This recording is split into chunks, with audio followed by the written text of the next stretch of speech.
Came into the shop today and that's a puddle of oil. It appears our good old fabulous power steering pump is leaking. What I actually believe happened is when I was bending that line for the return, I heard a big pop. So I'm assuming that the weld on the tank broke and that is where it's leaking from. But I could also be very wrong. So first things first, I want to get the cooling system put in this thing tonight if possible, and at least let it idle for a little bit and get up to temp if possible. I've got some pretty intense goals for this week. I want to get this thing up to my buddy's place that has a tubing bender, and we'll actually get some exhaust put on this thing. And then after that, I actually am going to Tennessee for a week. So after that, we'll I kind of have a appointment with another friend of mine that actually has a chassis dyno, and tentatively gonna get this thing on the dyno, on the rollers, come next weekend. So the Saturday after I get back from Nashville. So we've I basically got, today's Wednesday. Well, I basically got till Monday afternoon to get this thing ready for the dyno. That's what we've got going. So we better get after it, because it's going to be a lot of work.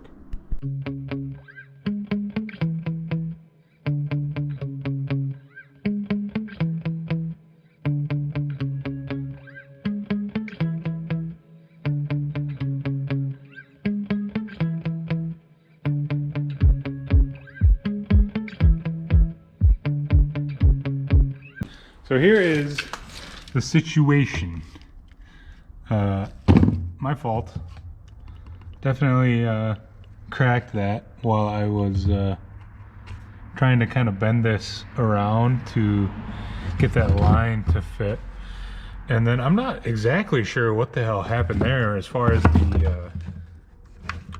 the pulley coming off. Holy cow. That thing was on there. Like, big time on there. My puller, just bought this damn thing. $100 from the Matco guy. Thought he fucked me, but it turns out that it works decent. I got this pulley off. I don't know what the deal was with that other pulley, but it was just stuck. And I just pushed that pulley on there not too long ago, so that was what was weird. But I ended up just cutting the damn shaft and prying it off with that bar to get to the bolts, because there was no other way I was getting it off of there, and I didn't feel like dicking around with it all night because it was junk anyways. So I think other issues that I got here, this side here is fine, it's not leaking, but you can see here where this line is just not in great shape. It's all pitted and rusty, and I'm not surprised that it was leaking, honestly. I don't know what I'm gonna do here. Unfortunately, I might end up having to buy a new set of lines to just cut up, because there's no good way, not that I've found anyways. I guess if anybody knows, let me know. There's kind of a goofy setup they got here. I was kind of looking, looks like a Crown, or Ford, like a Crown Vic is kind of the same setup, but not really. If that makes, I don't know. I was kind of looking into that, and you can get those at an adapter fitting to go to like an AM line. They're like 20 bucks. I was thinking about ordering those just to order them. But I don't think this was leaking bad enough really to, stop from driving it. So what I'm gonna do now is we'll get that the new old pump kind of set up and put back in here. We'll get the hoses bent to where they need to be and installed, and then we'll push that pulley on and hope that that at least slows the leakage of fluids. I didn't time lapse it, but it's back in. You guys saw me put a belt in once, or a power steering pump in once already, so that's fine. Started it up. So far, so good, no leaks. Kind of ran it stop to stop and, you know, put some pressure on it. I'm assuming that union there is still going to leak a little, but at this point it's good enough, at least to, you know, maybe get me going. What else do we gotta look at here? So yeah, it actually starts and idles somewhat decent. Pretty excited, you know, that's pretty good. But I think now I got some lines for heater hoses. We'll run some heater hoses up to the firewall there. I don't know if I showed you guys this or not, but we have, man, this truck is just going to be way too nice. Super nice radiator that I'm about to poke a hole in. Yeah, that was good for it. Was a nice radiator. But we got to get, what's this crap? Plastic? We got to get the condenser swapped over to this, and we'll toss that in the truck. Got an assortment of weird radiator hose pieces everywhere, so hopefully we can make some radiator hoses work, or at least I can get an idea. I have some stuff coming to make that fuel line there less janky. And then, yeah, once we get all that in, we should be able to, as far as I know, put a drive shaft in and maybe go for a little test ride.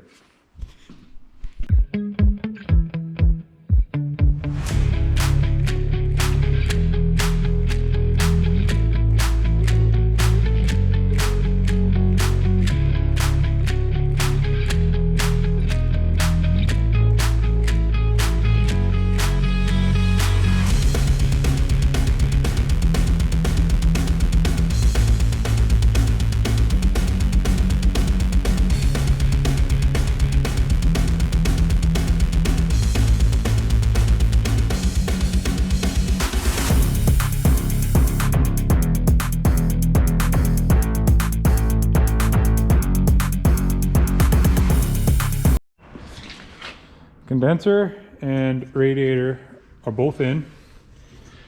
We've got some AC line in, radiator's in. This radiator is for, I believe it was for a Hummer, or I'm pretty sure it was a Colorado, but they must have changed the cooling packages up a little once they started putting the 5.3 in the Colorado and the Hummer, because this condenser doesn't fit quite right to it.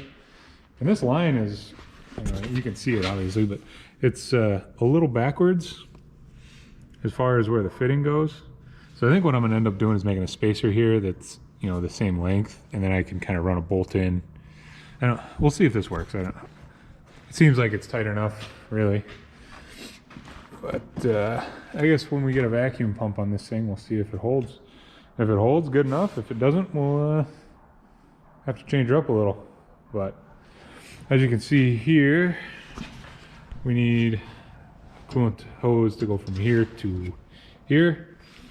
I've got a hose over there that I kind of was playing with the other day that I think is going to work to get me up to this thermostat. This thermostat's pretty cool, actually. It's two pieces, this flange and then this thermostat housing itself, where you can rotate them so you can change the clocking of it. I've got, like I said, I've got some elbows and some heater hose for heater hoses. And look at how tight that is. It's getting, this engine bay is getting full again. So I am going to get hopefully some radiator hoses made and heater hoses made. And I guess we'll see what happens. Welcome back. Radiator hoses are in, honestly.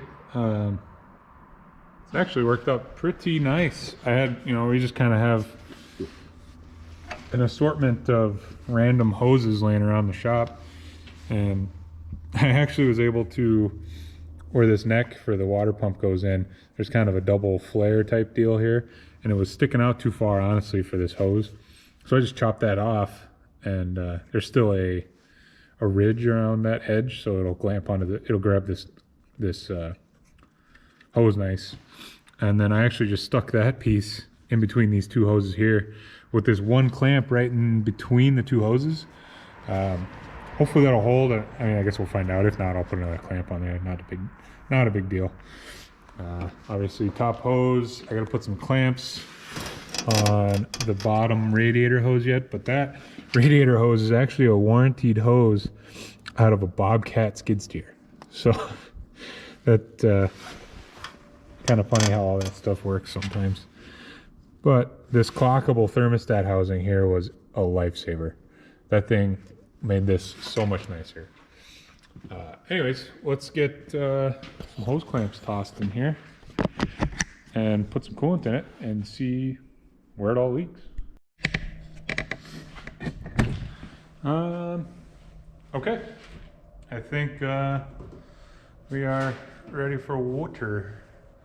Got heater hoses hooked up. We've got clamps on both ends of that hose. We got clamps on both ends of that hose. We got I did get these this steam line and hose hooked up. It's nice because this I think this is like an LS3 or 6, LS6 maybe water pump, and to be able to run the truck accessories yet, you got to get these little spacers. They're probably, I don't know, 3/4 of an inch or so spacer, and it actually comes with a little pipe plug in the threaded in, so you can just toss a plug in there and run your steam vent right to it. If you know, you know. You never put coolant in right off the bat, because water evaporates a lot quicker than coolant.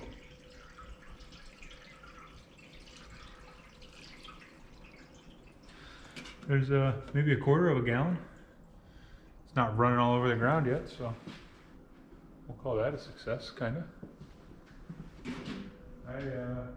We don't have water out here at the shop, so I gotta run. I got some 5-gallon buckets of water in the truck.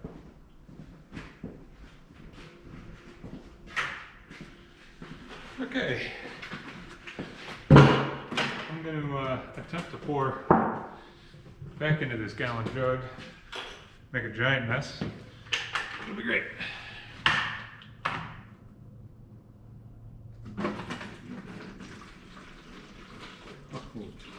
I'm glad I'm not showing you guys this. Look at that, full gallon of water. The other thing that's going to be super nice about this is generally in the cars, what ends up happening when you're running a truck water pump, the spout comes right out of here. You probably see that, I think. Spout comes right out here at the top of the water pump, and it ends up like here. So a lot of times your upper radiator hose is actually the highest point.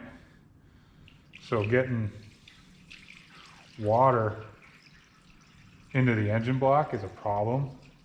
You end up taking the hose off and actually filling the block through the hose, but then I will just be able to, once it gets kind of full, we'll fill it right up.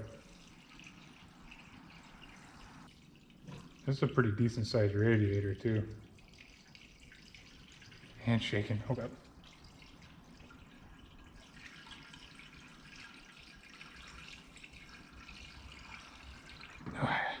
Gallon of water gets heavy after a second. Fill her up again.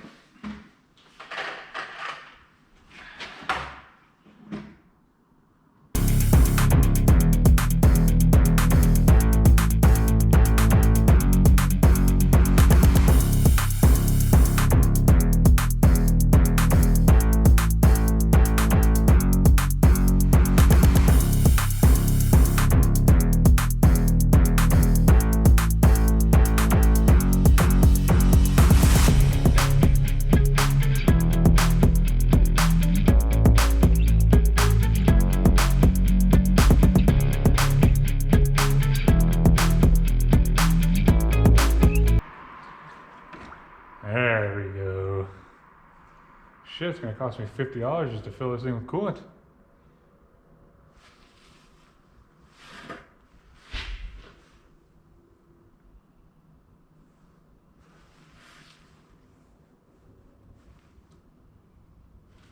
Oof. Oh man, I really want to start this thing, but it's loud as fuck. And it is 9:30 on a Wednesday. Probably not. Probably not the best. I mean, I guess it's not the end of the world. Shifter's in. Appears that it's still going to go into gear. So that's a good sign. We've got, I do have a wideband in here now for our tuning pleasure. I'm going to have to fucking zip tie this thing up somewhere. I don't know. This is just kind of a universal jobby that I got for tuning vehicles. It's kind of nice. It's got a cigarette lighter for a plug-in, which if I did it again I would probably do something different there.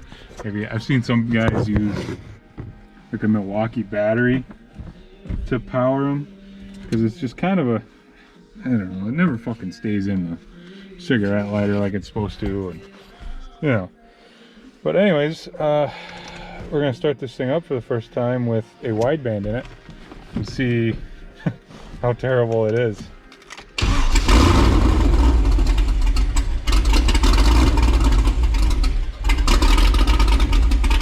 I'd say she's a little lean.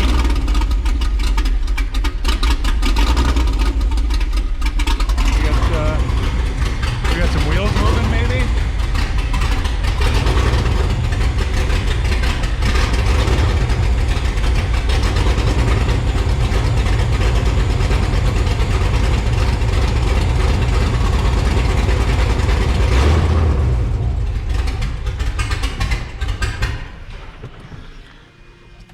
So as you can tell, the tune is rough, but goes into gear. It appears like it's going to work, as far as I know. Drive shaft is definitely a little too tight. Hopefully we can kind of ghetto rig this thing down the road and get it to wobble forward a little. Tried prying it forward with a pry bar under there and it just was not happening. I might give her a little more effort under there. I don't want this thing to fall off the lift on top of me, so I think now I need to bleed brakes. I need to get at least some sort of brake pedal to where I can back it out of the shop and let it idle outside and get the thing to at least half-ass idle decent. So I will bring you guys back in once we're ready for that. All right, this is first attempt at actually driving. We're literally just backing outside. Not too huge a deal.